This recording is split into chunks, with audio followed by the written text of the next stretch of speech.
Halo Sobat Investor, salam IHSG, investor harus selalu gembira. Selamat datang kembali di channel Jejak Saham. Pada kesempatan kali ini kita akan bahas salah satu saham bank terbesar di Indonesia, yaitu BMRI atau Bank Mandiri yang lagi, boleh dibilang lagi dihantam tekanan jual dari investor asing. Tapi ya tentu seperti biasa, di balik setiap tekanan justru di situ sebenarnya bisa ada potensi. Jadi untuk Anda jangan buru-buru panik, kita bahas dengan data dan logika, bukan dengan emosi. Dan tentunya disclaimer dulu, video ini bukan ajakan untuk membeli atau menjual saham BMRI dan saham-saham yang lainnya. Tentunya semua analisis dan opini dalam pandangan pribadi yang bersifat untuk edukatif. Selalu lakukan riset mandiri sebelum mengambil keputusan investasi, karena resiko Anda sendiri yang tanggung. Jangan FOMO, jangan panik, tapi selalu lakukan analisa mandiri agar Anda bisa menemukan keyakinan apakah Anda mau membeli, menahan, maupun menjual saham pilihan Anda. Oke, kita lanjut. Di bagian pertama, kenapa saham BMRI tertekan? Saham BMRI turun 20% dari awal tahun. Kalau kita lihat di sini, dari year to date-nya, di mana dia sudah turun 20,88%. Dari angka 5.700 menjadi 4.510 ya, sekarang 4.510 per video ini ketika direkam. Artinya di sini dari data yang ada juga terjadi net sell asing senilai 13,2 triliun secara year to date. Bahkan pada tanggal 31 Juli sendiri ada net sell sebesar 163,2 miliar. Frekuensi transaksi tinggi di mana 98 juta saham ditransaksikan, menunjukkan tekanan bukan karena likuiditas tapi karena aksi distribusi besar-besaran. Sentimen negatif juga datang dari rencana PPATK blokir rekening dorman yang bikin investor khawatir akan potensi gangguan operasional atau kepercayaan nasabah. Nah, dari poin ini Sobat Investor, meskipun tekanan besar, tidak ada fundamental internal BMRI yang rusak. Tidak ada downgrade dari laba, tidak ada isu kredit macet besar.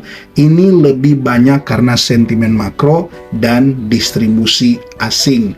Maka pastikan Anda benar-benar mengambil keputusan hasil dari analisa secara mendalam untuk fundamental BMRI. PBVBN dalam 5 tahun terakhir ini untuk current price to book value sekarang ada di angka 1,44, sedangkan mean PBV standar deviasi untuk BMRI dalam 5 tahun terakhir ada di angka 1,97. Maka untuk sekarang BMRI ini sudah turun mendekati minus 1 PBV standar deviasi di saham yang secara kualitas fundamentalnya masih sangat bagus. Secara kinerja masih cukup bagus, sekalipun memang secara annualize-nya ini turun, tetapi secara quarter year on year-nya bisa Sobat Investor lihat di kuartal 1 itu masih mengalami peningkatan dari 12,7 triliun untuk net income-nya di 2024 jadi 13,1 triliun untuk kuartal 1 2025. Jadi ini masih sangat-sangat bagus. Fundamental BMRI ini masih sangat bagus. Dengan dividen, Sobat Investor bisa lihat di sini kemarin 466. Maka coba kita lihat, anggaplah ya. Oke, kita asumsikanlah untuk BMRI ini setidaknya mungkin membagikan dividennya di kisaran 450-an lah. Coba kita hitung.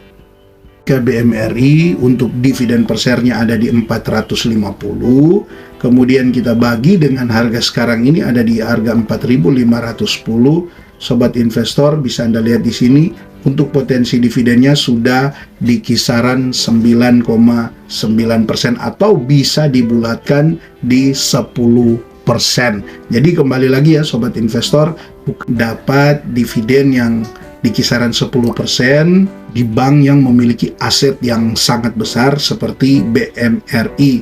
Tentu ini untuk investor yang suka nilai dan dividen, ini boleh dibilang merupakan titik masuk yang sangat menarik. Tapi ingat, ini bukan rekomendasi. Silakan Anda lakukan analisa lagi lebih mendalam.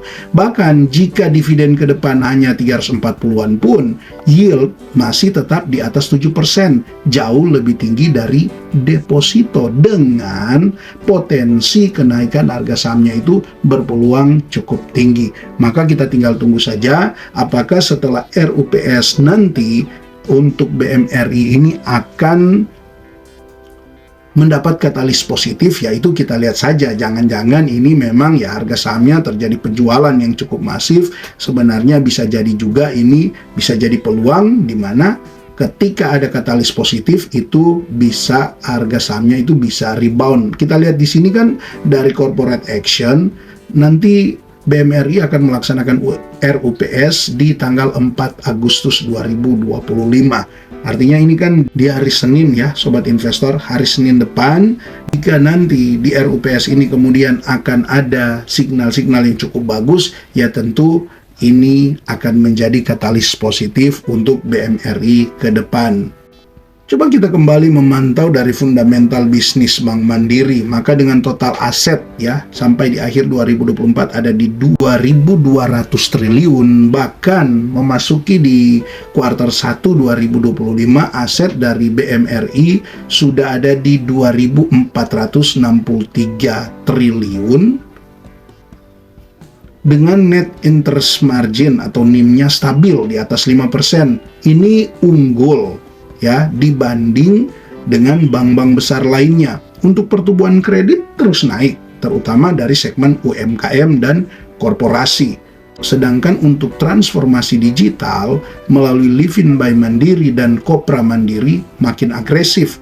Perseroan sedang merencanakan aksi korporasi berupa penerbitan obligasi yang tentunya ini menunjukkan akan adanya ekspansi. Jadi sobat investor, BMRI sebenarnya bukan hanya bank tradisional, tapi juga sedang membangun ekosistem digital dan financing berbasis value chain. Ini menjadi alasan kenapa banyak analis tetap rekomendasikan buy untuk BMRI. Walaupun memang tetap harus terus diingat, semua kembali kepada keputusan masing-masing.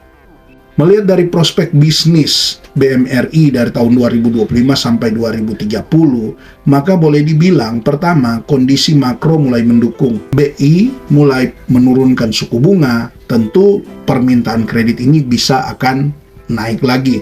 Indonesia juga, yang kedua, Indonesia juga masuk siklus investasi besar, infrastruktur, hilirisasi, dan juga properti. Tentu ini menjadi peluang pembiayaan dari BMRI ini bisa terus mengalami peningkatan. Yang ketiga, sektor perbankan akan menjadi tulang punggung pertumbuhan kredit dan digitalisasi ekonomi. Yang keempat, BMRI juga punya sinergi kuat antar anak usaha. Mandiri Sekuritas, Mandiri Aksa, General Insurance, Mandiri Tunas Finance, dan juga ada anak-anak usaha yang lainnya. Maka kalau kita berbicara tentang horizon 3-5 tahun, di saham BBRI sebenarnya masih sangat prospektif. Market leadership, digitalisasi, dan potensi dividen tinggi, tentu ini akan makin menarik buat investor institusi ke depan.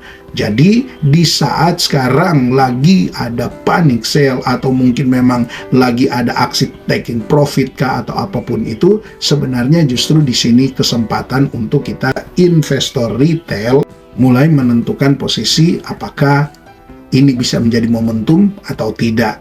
Di bagian akhir kita akan membahas tentang strategi investasi dan juga saran ya. Tentu ini Anda bisa jadikan sebagai tambahan informasi untuk Anda dan semoga Anda bisa menemukan keyakinan untuk menentukan pilihan. Untuk investor jangka panjang, tentunya di harga sekarang ini valuasi sudah sangat menarik dengan PBV yang sekarang sudah ada di angka sekitaran 1,66, maka ini menunjukkan valuasi yang lumayan murah untuk BMRI. Dan yang kedua, potensi dividen yield yang bahkan kalaupun dia turun sih bisa mencapai 7% lebih, jadi alasan kuat untuk mulai akumulasi secara bertahap. Jadi kalaupun dia turun dan Anda akumulasi lagi, dia turun Anda akumulasi lagi, berarti potensi dividen yield akan semakin besar dan secara keuntungan melalui capital gain ketika BMRI rebound Anda berpeluang untuk mendapatkan keuntungan yang maksimal.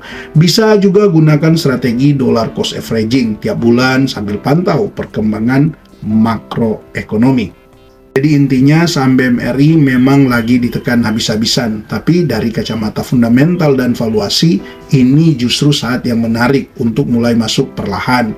Market kadang ya boleh dibilang tidak rasional dalam jangka pendek, tapi bagi investor yang sabar dan paham nilai, ini adalah peluangnya. Bank Mandiri bukan sekedar bank, tapi ekosistem keuangan yang terus tumbuh dan modern. Resiko memang tetap ada, tetapi potensi rewardnya juga sepadan.